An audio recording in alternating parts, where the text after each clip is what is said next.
नमस्कार।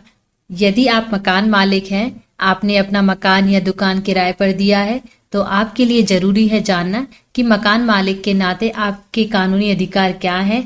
आज हम इसी पर बात करेंगे कि लंबे समय से रह रहे किराएदार ने मकान पर कब्जा कर लिया है, तो आप किराएदारी को कैसे समाप्त करें।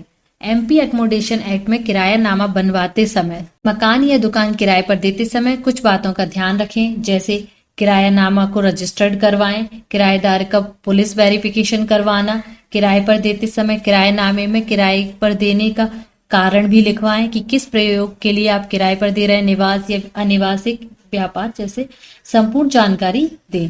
किराएनामे में किराए से संबंधित परिसर का किराया, समय, सुविधाओं की पूर्ण जानकारी देना चाहिए। मकान मालिक के अधिकार के बारे में जानते हैं, कब शीघ्र मकान खाली करवा सकता है। एक बार में 12 महीने का किराए की राशि नियत की जाती है। मकान मालिक वरिष्ठ नागरिक, सैनिक पद या सरकारी सेवा से रिटायर्ड है, विधवा है, दिव्यांग है, तलाकशुदा है, किराए पर दिए गए परिसर को सद्भावी आवश्यकता के लिए खाली करवा सकता है।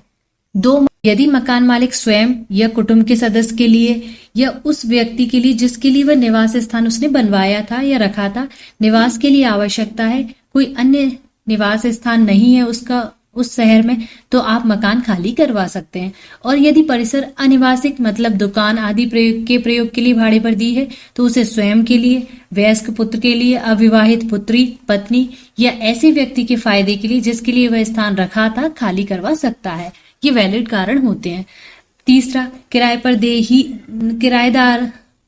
किराएदार ने ही मकान या दुकान को पुनः किराए पर दे दिया है बिना मकान मालिक की अनुमति के, भी खाली करवा सकते हैं। परिसर को किसी प्रयोजन के लिए किराए पर लिया है, लगातार 6 माह तक उस परिसर का प्रयोग नहीं करता है, खाली रहता है, तो आप उसे भी खाली करवा सकते हैं। यदि किराएदार कोई न्यूसेंस करता है या मकान मालिक की भूस्वामी मानने से ही इनकार कर देता है या जिस काम के लिए परिसर का किराए पर लिया है उससे भिन्न कार्य करता है, तो भी आप खाली करवा सकते हैं।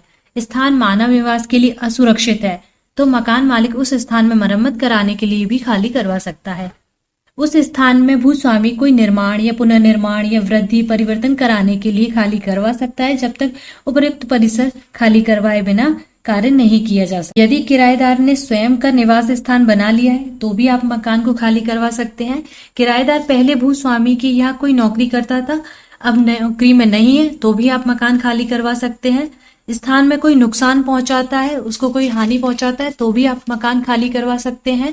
यदि किराएदार ने स्वयं स्थान छोड़ने के लिए लिखित सूचना दे दी मकान मालिक को और भूस्वामी ने उसे बेचने के लिए संविदा कर ली या कोई अन्य कार्य कर लिया है कि पुनः उसी स्थिति में नहीं पहुंचा जा सकता, तो फिर मकान खाली करवाया जा सकता है। मकान मालिक की लिखित अनुमति के बिना कोई निर्माण कार्य कर लिया है या कोई खुली भूमि थी मकान के बाहर, उस पर मकान बनवाने के लिए भूस्वामी को मकान खाली करवाने की आवश्यकता है, तो भी खाली करवा सकते हैं। यदि किराएदार ने ऐसे भाग पर कब्जा कर लिया है जो उस किराए पर दिए गए स्थान के साथ नहीं है और मकान मालिक या भूस्वामी द्वारा लिखित सूचना देने के बाद भी खाली नहीं कर रहा है, तो आप मकान खाली करवा सकते हैं।